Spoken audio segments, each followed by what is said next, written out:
22টা ambassador even আজকে ওর মধ্যে এসে গেছে এবং এটা খুব ইউনিক। আমাদের এখানে প্রায় 40টা কান্ট্রি আসছে, তার মধ্যে 20 হচ্ছে পার্টনার কান্ট্রি। বুধবার থেকে শুরু হচ্ছে ৮ম বিশ্ববঙ্গ বাণিজ্য সম্মেলন। রাজ্য সরকার আয়োজিত এই সম্মেলন হবে নিউ টাউনের বিশ্ব বাংলা কনভেনশন সেন্টারে। মুখ্যমন্ত্রী মমতা বন্দ্যোপাধ্যায় জানিয়েছেন, এবারের বাণিজ্য সম্মেলনে 40টা দেশ অংশ নিচ্ছে। উপস্থিত থাকবেন 200 জন বিদেশি প্রতিনিধি। রাজ্যের শিল্পপতিদের পাশাপাশি উপস্থিত থাকার কথা মুকেশ আম্বানি, সজ্জন জিন্দালদের। আমন্ত্রণ জানানো হয়েছে ঝাড়খণ্ডের মুখ্যমন্ত্রী হেমন্ত সোরেনকে। আর হেমন্ত সোরেনও কনফার্ম করেছে মুকেশ আম্বানিও আসবে, সজ্জন জিন্দালও আসবে। রাজ্য সরকার সূত্রে খবর, এবারের বাণিজ্য সম্মেলনে তথ্য প্রযুক্তি ক্ষেত্রে বিনিয়োগের উপর বিশেষ জোর দেওয়া হবে। মঙ্গলবার ইকো পার্কের গ্লাস হাউসে শিল্পপতিদের চা চক্রের আয়োজন করা হয়েছিল। উপস্থিত ছিলেন মমতা বন্দ্যোপাধ্যায়ও। যে কথা নিজের ফেসবুক পেজেও ছবি সহ উল্লেখ করেছেন মুখ্যমন্ত্রী। তবে রাজ্য সরকারের শিল্প সম্মেলন নিয়ে কটাক্ষ ছুড়ে দিতে ছাড়েনি বিরোধীরা। এই যে বিদেশে গেছিলেন মুখ্যমন্ত্রী, সেখানে সৌরভ গাঙ্গুলির শালবনির কারখানা কোথায় কি আছে বলুন তো? এখনো পর্যন্ত যে কটা বিজিপিএস হয়েছে তাতে 14-15 লক্ষ কোটি টাকার এগ্রিমেন্ট হয়েছে। 14-15 টাকা ইনভেস্টমেন্ট হয়েছে, দেখতে পাচ্ছেন কোথাও?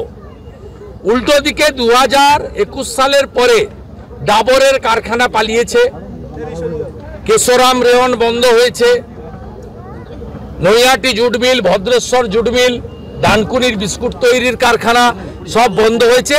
এটা মমতা ব্যানার্জির একটা নিজস্ব লোক আছে, সংগঠন একটা ক্লোজ লোক আছে, তাকে এই ইভেন্ট ম্যানেজমেন্ট দিয়ে দেওয়া হয় উইদাউট টেন্ডার। 50 কোটি টাকা বরাদ্দ হয় এ টাকা ঝাড়ার জন্য, এটা করা হচ্ছে।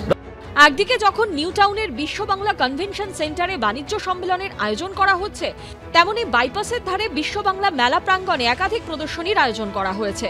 পাশাপাশি সেখানে বিদেশি প্রতিনিধিদের সঙ্গে বৈঠক করবেন এলাকার শিল্পোদ্যোগীরা।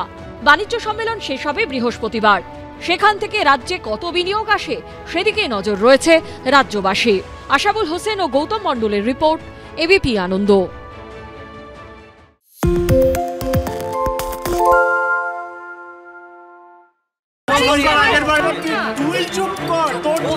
বাংলা ঝামেলা চায় না, বাংলা খবর চায়। বাংলা খবর, বাংলার খবর। সত্য অন্তহীন, সত্যের খোঁজও তাই, সত্য সন্ধানে তাই আমরা অক্লান্ত, অকুতভয়। এবিপি আনন্দ নতুন ভাবনার প্রতীক, যা মনে মুক্ত, তথ্যে যুক্ত এবং যাবতীয় সীমানার বাঁধন থেকে মুক্ত। সীমা না শব্দটির মধ্যে লুকিয়ে আছে মানা শব্দটি, যেন চোখ রাঙানি এক অদৃশ্য বেড়াজাল, যা আটকে রাখে আমাদের এক ছোট্ট গণ্ডির মধ্যে। একমাত্র সঠিক খবরই গড়ে তুলবে এক মুক্ত সমাজ। সেই জগৎ গড়ার লক্ষ্যে কোনো সীমানার ঠুকুটি আমরা মানব না। এবিপি আনন্দ এগিয়ে থাকে, এগিয়ে রাখে।